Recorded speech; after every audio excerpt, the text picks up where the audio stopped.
Mean રાશિ મેથી 20 December 2025ની 10 સચોટ ભવિષ્યવાણી. મીન રાશિના જાતકો કલાત્મક વિચારોવાળા હોય છે. મીન રાશિના રાશિફળ અનુસાર કલા, સંગીત, સાહિત્ય, લેખન જેવા વિષયોમાં મીન રાશિના લોકોના પ્રિય વિષય હોય છે. જો શિક્ષણ ક્ષેત્ર જાતક આ વિષયોની પસંદગી કરે છે તો જાતકને વધુ સફળતા મળે છે. આ ઉપરાંત તેની ફોટોગ્રાફી, જ્યોતિષ, સામુદ્રિક શાસ્ત્રી, અંકશાસ્ત્રી, લાઇબ્રેરી સંબંધ વિષયોમાં ખાસ રુચિ હોય છે. મીન રાશિના જાતકો બીજાઓ કરતાં વધુ ધન કમાય છે. મિત્રો, આ રાશિના લોકો તાર્કિક અને સ્પષ્ટવાદી હોય છે. આ રાશિના જાતકો પ્રેમ જીવનમાં રોમેન્ટિક હોય છે. મીન રાશિના જાતકો પોતાના સાથીઓમાં ચૌદરિયાથી સામે ગુણોને પણ જોઈએ છે.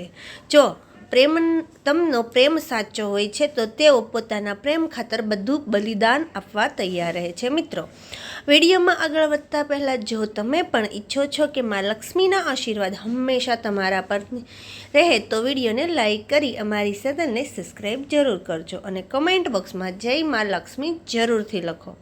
તો ચાલો જાણીએ કે મીન રાશિના ડિસેમ્બર સુધીની 10 ભવિષ્યવાણી વિશે. પહેલી, કારકિર્દી અને વ્યવસાય. મેથી ઓગસ્ટ મહિનામાં શનિ અને રાહુનો પ્રભાવ તમારી મહેનતની કસોટી કરી શકે છે. કાર્યસ્થળ પર સ્પર્ધા વચ્ચે અને સહકર્મીઓમાં જ તાલમેલ જાળવી રાખવો જરૂરી રહેશે. પરંતુ જે મીન જાતકો પોતાના શાંત રાખીને વ્યૂહાત્મક રીતે કાર્ય કરશે તેમને અણધારી સફળતા મળશે. વ્યવસાયમાં ભાગીદારીથી લાભ થશે, પરંતુ કોઈ પર સમજૂતી કે કરાર સમજી વિચારીને જ કરવા જોઈએ. હા મિત્રો, આ સમયે તમે કોઈ નવો પ્રોજેક્ટ શરૂ કરી શકો છો અથવા કોઈ નવા ક્ષેત્રમાં કારકિર્દી બદલવાનું વિચારી શકો છો. જો તમે સરકારી નોકરીની તૈયારી કરી રહ્યા છો તો આ સમય વિશે મહેનત કરવાનો છે, કારણ કે સફળતા મળવાની સંભાવના સપ્ટેમ્બર પછી બનશે. મિત્રો, સપ્ટેમ્બરથી ડિસેમ્બર મહિનામાં તમારા માટે ખૂબ જ શુભ સંકેતો લઈને આવશે. બૃહસ્પતિની કૃપાથી તમે તમારા કાર્યક્ષેત્રમાં સ્થિરતા અને પ્રગતિ મેળવશો. જે લોકો વિદેશમાં નોકરી કે ઉચ્ચ અભ્યાસની ઈચ્છુક છે તેમના માટે આ સમય અનુકૂળ રહેશે. પ્રમોશન, નવી નોકરી કે પોતાના વ્યવસાયનો વિસ્તાર કરવાનું સપનું પૂરું થઈ શકે છે. મિત્રો, તમારી કલ્પના શક્તિ અને વ્યૂહાત્મક વિચાર તમને ભીડમાં અલગ ઓળખ આપશે. જો તમે કોઈ નેતૃત્વકાળ ભૂમિકા છો તો તમારી નિર્ણયને સંગઠન લાભ મળશે અને તમારું માન સન્માન વધશે. 2, આર્થિક સ્થિર અને નાણાકીય વ્યવસ્થા. મેથી ઓગસ્ટ મહિનામાં રાહુ અને કેતુનો પ્રભાવ તમારા ખર્ચાઓને અસંતુલિત કરી શકે છે. અચાનક મેડિકલ ખર્ચ કે પારિવારિક જરૂરિયાતો સામે આવી શકે છે, જેનાથી તમારા બચત ખાતા પર દબાણ વધશે. પરંતુ સાથે જ આ સમય તમે આવકના વિકલ્પ સ્ત્રોત શોધી શકો છો, જેથી તમે financier, car, online project, part time business વગેરે. આ મિત્રો, રોકાણ કરતી વખતે સાવચેતી રાખવી પડશે. જે શેર બજાર, ક્રિપ્ટોકરન્સી કે ટકાકી યોજનાઓમાં ઉતાવળ નુકસાનકારક હોઈ શકે છે. જમીન કે સંપત્તિ ખરીદવાની યોજના હોય તો ઓગસ્ટ પછીનો સમય વધુ સારો રહેશે. મિત્રો, સપ્ટેમ્બરથી ડિસેમ્બરનો સમય બૃહસ્પતિ દૃષ્ટિ તમારા દ્વારા જ ભાવ પર રહેશે, જેનાથી અસલ સંપત્તિ કે લાંબા સમયના રોકાણથી લાભ પ્રાપ્ત થઈ શકે છે. બિઝનેસ કરનારા માટે આ સમય વિશેષ લાભદાયક રહેશે. તેમને નવા ક્લાયન્ટ કે પાર્ટનર મળી શકે છે, જેનાથી આવકમાં વધારો થશે. મિત્રો, નોકરી કરતા જાતકોને બોનસ, પ્રમોશન કે પગાર વધારાનો લાભ મળી શકે છે. વિદેશ સંબંધિત કામ કરનારાઓને ડોલર કે વિદેશી ચલણમાં આવક થઈ શકે છે. આ સમય તમે ભવિષ્યની બચત યોજનાને જેમ કે પીએફ, વીમા વગેરે મારો કામ કરીને લાંબા સમયની સ્થિરતા બનાવી શકો છો. 3, પ્રેમ સંબંધ અને દાંપત્ય જીવન આ સમય પ્રેમ સંબંધ માટે કેટલીક પડકારો લાવી શકે છે. ખાસ કરીને મે અને જૂન વચ્ચે શનિની દ્રષ્ટિને કારણે સંબંધોમાં થોડો અવિશ્વાસ કે ભાવાત્મક અંતર ઉત્પન્ન થઈ શકે છે. આવા સમયે ધૈર્ય અને સમજદારીથી કામ લેવું જરૂરી છે. જૂન અહંકાર અને સંવાદહીનતાથી બચવું આવશ્યક કરે છે. જોકે તે સંબંધ સાચા અને મજબૂત હશે, તે આ પરીક્ષાને પાર કરીને વધુ સ્થિર થઈ જશે. આ સમય તમારા સંબંધની પરિકવરતાની કસોટી લેશે, પરંતુ જો તમે તમારા સાથીને સમય, સન્માન અને ભાવાત્મક સમર્થન આપશો તો આ કઠિન સમય એવી એક નવી મજબૂત લઈને આવશે કે હા મિત્રો, આ અવધિમાં કેટલાક મેન જાતકો પોતાની પ્રેમિકા સાથે વિવાહનો યોજના પણ બનાવી શકે છે, પરંતુ નિર્ણય ઉતાવળમાં ન લેવો. મિત્રો, વર્ષનો અંતિમ ભાગ પ્રેમ જીવન માટે અત્યંત શુભ રહેશે. જે લોકો લાંબા સમયથી સંબંધમાં છે તેમના વિવાહમાં યોગ બની શકે છે. વિવાહિત મીન જાતકોને દાંપત્ય જીવનમાં સંતુલન, ઉમેર અને પ્રેમની ભાવના પ્રબળ રહેશે. ડિસેમ્બરમાં અવિવાહિતો તેને કોઈ એવો સાથી મળી શકે છે જે ભાવાત્મક અને માનસિક બંને રીતે સંતુલન હોય. લવ રિલેશનશિપમાં સ્થિરતા આવશે અને સંબંધમાં પારિવારિક સંસ્કૃતિ પણ પ્રાપ્ત થઈ શકે છે. મિત્રો, શુક્ર અને બૃહસ્પતિની શુભ દ્રષ્ટિથી પ્રેમ જીવનમાં રોમાંસ, વિશ્વાસ અને આત્મીયતા વચ્ચે તમારા દ્વારા કરવામાં આવેલા નાના પ્રયાસો સંબંધને વધુ મજબૂત બનાવી શકે છે. 4 શિક્ષણ અને ઉચ્ચ અભ્યાસ આ સમયે શિક્ષણ ક્ષેત્ર થોડા પડકારજનક હોઈ શકે છે. ખાસ કરીને મે અને જૂન મહિનામાં શનિની દ્રષ્ટિથી એકાગ્રતામાં થોડી કમી આવી શકે છે અથવા આળસ ભાવી થઈ શકે છે. કેટલાક વિદ્યાર્થીઓને ભવિષ્યમાં રુચિની કમી અથવા મનમાં બૃહસ્પતિની સ્થિરતાનો સામનો કરવો પડી શકે છે. આમ મિત્રો, જો તમે વિદ્યાર્થીઓને નિયંત્રિત અભ્યાસ અને અનિયમિત અધ્યયન કરતા રહેશે તેવા અવધિથી પણ પાર કરી લેશે. આ સમય ગુરુ અને મેન્ટલ પાસેથી માર્ગદર્શન લેવું અત્યંત લાભકારક રહેશે. વિદ્યાર્થીઓને વિદેશ જઈને ભણવાની યોજનામાં બનાવી રહ્યા છે તો તેમને જુલાઈથી ઓગસ્ટનો સમય અનુકૂળ છે. આ વેદના સ્કોલરશિપ અને બીજા ફકરિયાઓમાં સફળતા મળવાની સંભાવના છે. મિત્રો, વર્ષના અંતિમ 4 મહિના મીન રાશિના વિદ્યાર્થીઓ માટે અત્યંત સફળ અને ઉપલબ્ધિ ઓછી ભરેલા રહેશે. ભલે તે બોર્ડ પરીક્ષાનું પરિણામ હોય કે સ્પર્ધાત્મક પરીક્ષાનું પરિણામ હોય કે કોલેજના એડમિશન તેમજ મનપસંદ સફળતા મળવાની પૂરી સંભાવના છે. મિત્રો, શિક્ષણ ક્ષેત્ર, સંશોધન, ટેકનિક, ચિકિત્સા, કાયદો, મીડિયા, કેસરી એક્ટિવિટી, ફિલ્મ સાથે જોડાયેલા વિદ્યાર્થીઓને વિષય ઉપલબ્ધિઓ મળી શકે છે.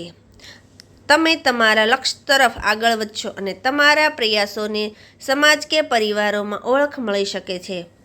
5 સ્વાર્થ મેથી જૂનનો સમય સ્વાર્થ માટે થોડો પડકારજનક હોઈ શકે છે. શનિ અને રાહુની સ્થિરતાને કારણે પાચન તંત્ર નબળું પડી શકે છે.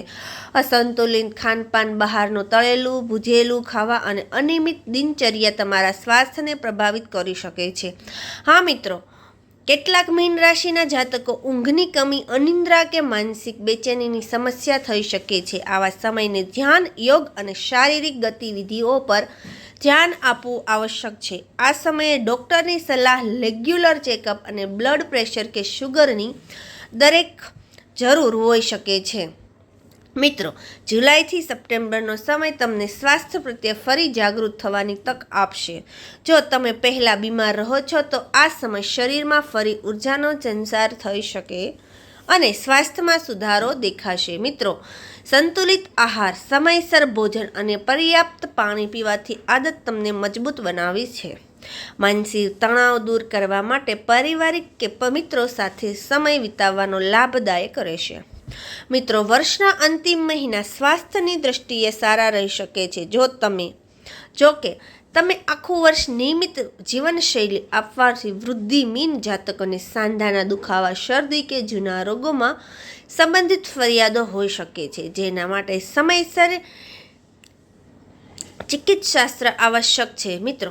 મગજની શાંતિ અને ભાવાત્મક સંતુલન જાળવી રાખો અત્યંત આવશ્યક રહેશે, કારણ કે ક્યારેક નાના માનસિક અસ્થિરતા પણ તમને અંદરથી થકવી શકે છે. 6. આધ્યાત્મિકતા અને આત્મ વિકાસ. મે થી ઓગસ્ટનો સમય શનિ અને રાહુની ચાલ ક્યારે માનસિક ભ્રમ કે દ્વંદ્વ પેદા કરી શકે છે. તમે તમારા કર્મ, ભાગ્ય અને આત્મા સાથે જોડાયેલા પ્રશ્નોને લઈ થોડા અસમંજસમાં રહી શકો છો, પરંતુ આ સમય છે જ્યારે તમે જો સાચું માર્ગદર્શન લો અને સાધમાં નિયમિતતા જાળવી રાખો તો અનુભવી આત્મિક દૃષ્ટિને ઊંડાણ પ્રદાન કરશે. હા મિત્રો, આ દરમિયાન કોઈ ગુરુ કે આધ્યાત્મિક શિક્ષણ પાસેથી માર્ગદર્શન લેવું વિશેષ લાભદાયક રહેશે. તમે યોગ, મંત્ર, જપ, ધ્યાન, રચનાત્મક લેખક કે એકાંતવાસના માધ્યમથી પોતાના મનને શાંત કરી શકો છો. મિત્રો, વર્ષના અંતિમ 4 મહિના આધ્યાત્મિક દ્રષ્ટિએ અત્યંત પ્રભાવશાળી રહેશે. અત્યાર સુધી કરવામાં આવેલા અભ્યાસ અને સાધના તમને અંદરથી અશક્ત બનાવી શકે. ઘણા મીન જાતકો સ્વપ્ન સંકેત કે ઈશ્વરી અનુભૂતિ થઈ શકે છે જે તમને રાખને બધું સ્પષ્ટ કરશે. મિત્રો, તમારા બીજાના દુઃખને અનુભવવાની ક્ષમતા વધી શકે છે, જેનાથી સેવા અને કરુણાની ભાવના જાગૃત થશે. તમે સમાજ સેવા, ગરીબોની મદદ કે આધ્યાત્મિક સંસ્થાઓ સાથે જોડાવા તરફ આકર્ષિત થઈ શકે છે. મિત્રો, જો તમે કોઈ વિશેષ સાધનામાં નિયમિત છો, જેમ કે ગાયત્રી મંત્ર, શિવ સાધના કે કૃષ્ણ ભક્તિ, તો તમે પ્રગતિમાં યોગ પ્રબળ રહેશે.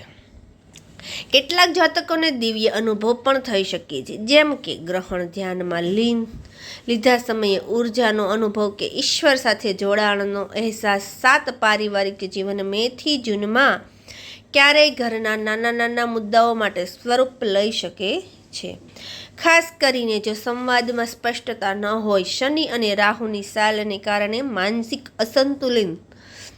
સંતુલન કે ગેરસમજણો ઉત્પન્ન થઈ શકે છે. તમારા સ્વર અને ધૈર્યને કામ લેવાથી જરૂર પડશે.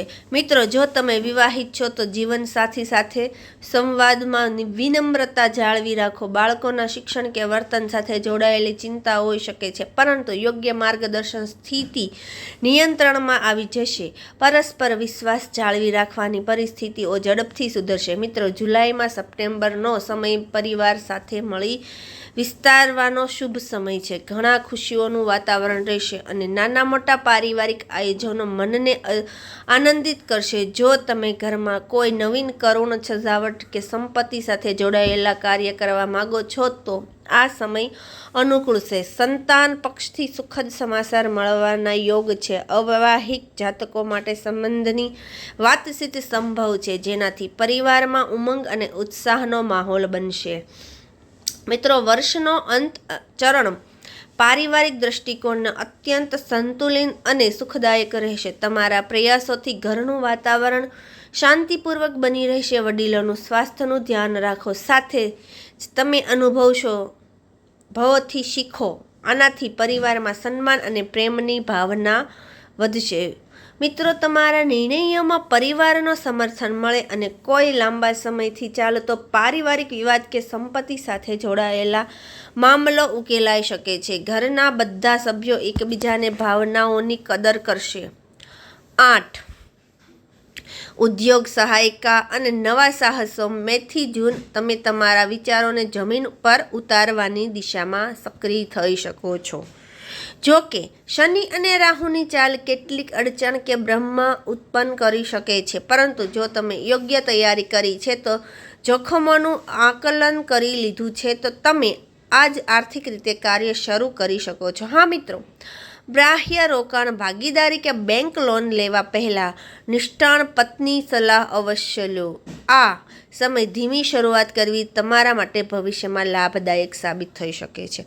જો તમે પાર્ટનરશિપમાં કામ કરી રહ્યા છો તો સ્પષ્ટ શરતો અને લેખિત સમજૂતી જરૂર હશે.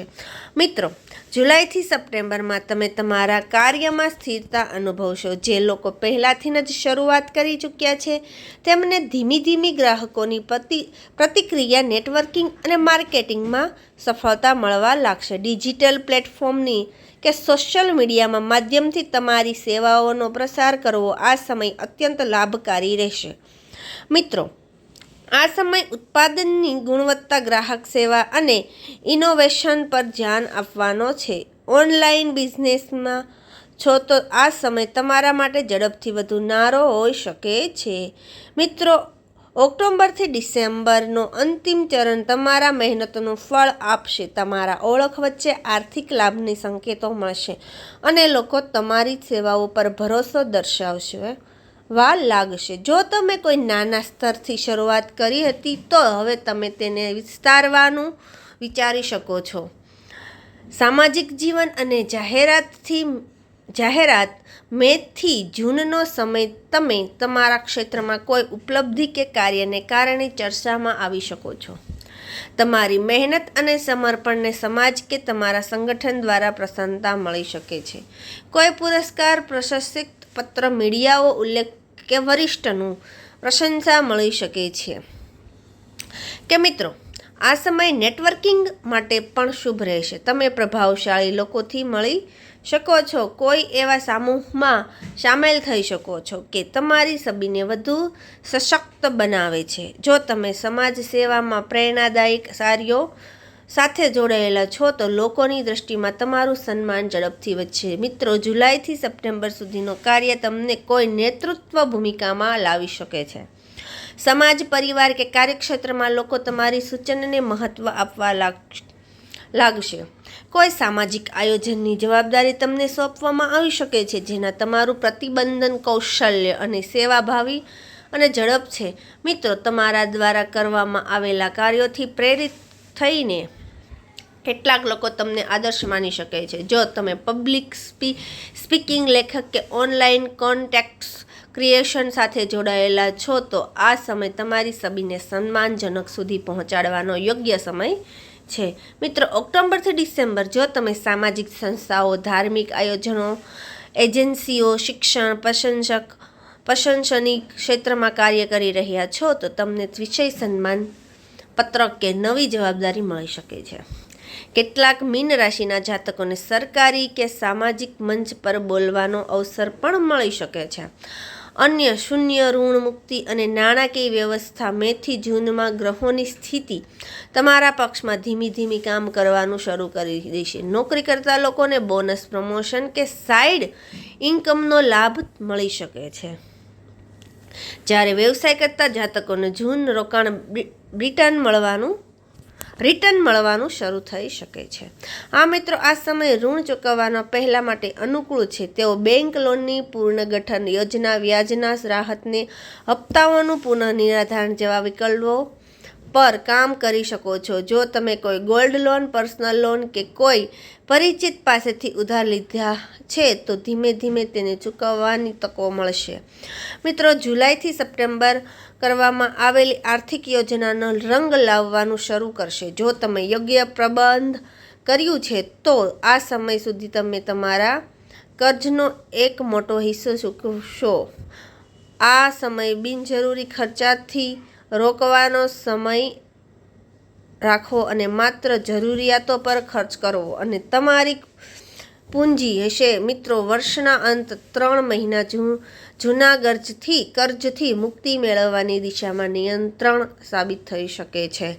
તમારી આવક અને બચત બંનેમાં વૃદ્ધિ થશે જેનાથી તમે અંતિમ સપ્તાહ ચૂકવવા માટે સફળ થઈ શકો છો. આ સમય ફાઇનાન્સ ફ્રીડમના પ્રારંભનો સંકેત છે. મિત્રો, જો તમે આ વિડીયોને પસંદ આવ્યો હોય તો વિડીયોને લાઈક કરી અમારી ચેનલને સબસ્ક્રાઈબ જરૂરથી કરો અને કમેન્ટ બોક્સમાં જય માં લક્ષ્મી જરૂરથી લખો. જય શ્રી કૃષ્ણ. રાધે રાધે.